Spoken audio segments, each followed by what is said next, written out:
friends, welcome back to another video. And this video we are in Paul's room. Hopefully he leaves my camera alone enough for me to talk to you. Who is that? So I wanted to talk to you about something that we've been going through with him for a while now, and from what I've been researching, it's called head banging. And there are a couple different ways babies do this. So what Paul has always done is he sits in his crib when we put him down, and he would even wake up in the middle of the night and do this, and he goes like this against the back of the crib, hitting either the back of his head or like your shoulder blades against the crib. And sometimes he would do it really hard and it would weirdly put him to sleep. Obviously we were really concerned. We talked to our pediatrician about it and he was like not even remotely phased. He's like, this is a phase. I think if I remember my stats correctly, he said something like 20% of babies do this. It's more frequent in males than it is females, and they just grow out of it. By age 3 or 4, they stop doing it. From what I read online, it kind of goes with like rocking to sleep, which we did with Paul. We rocked him to sleep. It's kind of a self-soothing thing, what Paul is going through. I have read that there are other things of head banging where kids, like out of frustration, are banging their heads like on the floor or walls because they're frustrated. That's not what he's doing. It's like to go to sleep. He does it when he goes to sleep. And then when in the middle of the night, he'd wake up and do it. I think it bothers Matt, honestly, more than it bothers me. I've kind of read a lot about it. It looks like they do grow out of it. It's a phase. It kind of makes sense to me. The self-soothing, rocking himself to sleep type thing. But Matt definitely does not like it. So what we started the evolution of Paul's sleep. Paul was in a pack and play in my room till he was about 6 months. That was really more for me than for Paul. He didn't really need to be in my room. Come here. And then we moved him to his room where he slept in his crib overnight. And then he was in a traditional crib. We kept lowering it as he got taller.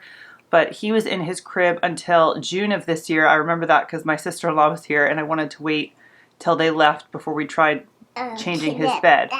So he was about 18 months old at that point, and we took the side crib panel off and put like the toddler rail there, because I had been sleeping. When it came to nap time, I would rock him to sleep for nap. Then it got to the point where I realized that he didn't want me holding him, so I kind of it just came to me. I would lay on the floor, listen to a podcast, he'd fall asleep, and I'd creep out. And I had this idea that I bet if the toddler rail was on the crib, that he would just crawl into there. I can't tell you why that came to me, it just did. So in June of this year, we went to the toddler crib part of the bed, and it worked really, really well. I will say that we have Paul's room completely baby-proof. We have these cases over the outlets. I don't know if you can see, there's one right back here. The furniture is tethered to the wall. There's nothing that he can really grasp. Plus we have a camera here looking at him all the time. So I was totally comfortable with him being able to move around in his space. And we have a baby gate at the door right here, you can see. So I always keep that baby gate closed, and his door is shut, but just ajar a little bit. So he can pull the door open if he wants to, but then he is met with the baby gate. So we did that forever. And then I had an idea of getting him a big boy bed, a Montessori type bed where it's pretty much just the mattress on the floor. And I found a really cute one online. Just on Amazon. It was a couple $100. I'd purchased it in October because I was afraid of all these crazy shipping delays they were talking about with Christmas, and the price of lumber seems to be quasi-reasonable now. So I went ahead and bought it with the intention that it was just going to go in our basement until the holidays. So rewind a little bit to Friday. I was getting ready to put him down for a nap, and I don't lay there with him anymore. I don't remember when I stopped doing that. We just read our stories, I sing to him, and I scoot out and he just puts himself to sleep. That's been working beautifully, knock on wood, for a while. I just happened to look up and notice that this is probably not the right words, but the little spokes of the crib side, so it still had the 3 sides and then the toddler rail. The spokes in the crib side were out. And I was like, well, that's weird. And then when I looked at it further, like that whole side panel had just come apart. And So I was like, oh God, what do I do? So I just let him sleep his normal nap, and I made sure I was like, kept an eye on it. Matt came home and was like, great, I knew that was gonna happen. Matt said it was from Paul just constantly banging the crib. It just had slowly over time pulled like wooden pegs out of place that were probably glued. So Matt can fix the crib for baby number 2. So thank goodness for that. But it would involve glue and, you know, all sorts of like letting that cure. So the crib had to come out right away. So that night we just put his mattress on the floor. He was up quite a bit, just hitting the wall. The next day we decided to go ahead and build his little toddler bed that looks like a house. It's super cute. I'm very happy with it. As he gets older, I can do things like, you know, string twinkle lights or something from the top. I did find some cute little felt garlands with like multicolored pom-poms. I put it in his Christmas list for family that I might drape over the top. It was fairly inexpensive, something like that.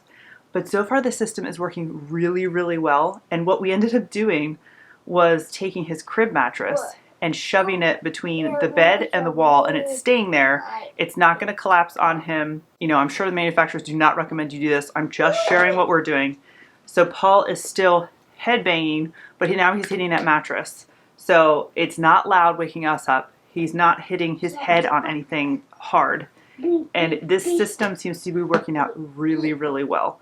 So I do hope he grows out of this, but at the same point, it seems to help put him to sleep versus crying and waking us up. It was just something weird I had never heard any of my friends talk about with their kids. And, you know, doing 11 p.m. Google searches on baby head banging was kind of scary because a lot of the articles talk about autism. My pediatrician told me he does not think he has any other signs of anything else being wrong other than this is just a behavioral thing that he will grow out of. You know, Paul's meeting most of all of his other markers, or I can't think of the word, what they're called. Like he's talking, he's walking, and all that good stuff. But it is a little, you know, it's not pleasant. Your kid's banging their head against something, and, you know, you don't want your baby to be injuring themselves. I mean, not that he was ever hurt or bleeding or anything, but it's still, you know, weird. I did make his bed this morning in attempts to film this, and he has since had fun and destroyed it. But I'll show you, zoom out, what it looks like. We're really, really happy with this. Right? Do you like your bed? Yeah, I like it. And especially with me being pregnant, this timing could not be perfect where he's just kind of getting into a vibe where he puts himself to sleep, which I struggled with him with sleep. Starting from month 4, I never did sleep training because of my postpartum. I just could not handle the crying. So I literally rocked him to sleep for pretty much over a year. So to have that independence from him a little bit is just quite lovely. So the lighting is a little dark in here, but you can see this is just the bed here. I have a little toddler pillow and a little blanket, and that's the crib. And that's the crib mattress there. So he will sit here and bang his head on the mattress. It doesn't hurt. It doesn't make noise. So I think we're all happy with this situation right now. Well, thank you so much for watching and hanging out with me in Paul's room while I just show you something that we were going through. In no way is this parental advice. I am just simply showing, you saying bye-bye? Yeah, you say bye-bye. I'm just simply showing you what we're doing in case, you know, you're looking this up in the middle of the night trying to figure out what's going on with your kid and just want ideas. So again, thank you so much for watching. Subscribe if you haven't. Give this video a thumbs up if you want to see more videos like this, and I will see you next time. Bye. Can you say bye? He's such a munchkin. He's a munchkin. Thanks. Yeah. Who is that? Yeah, hopefully. I love you.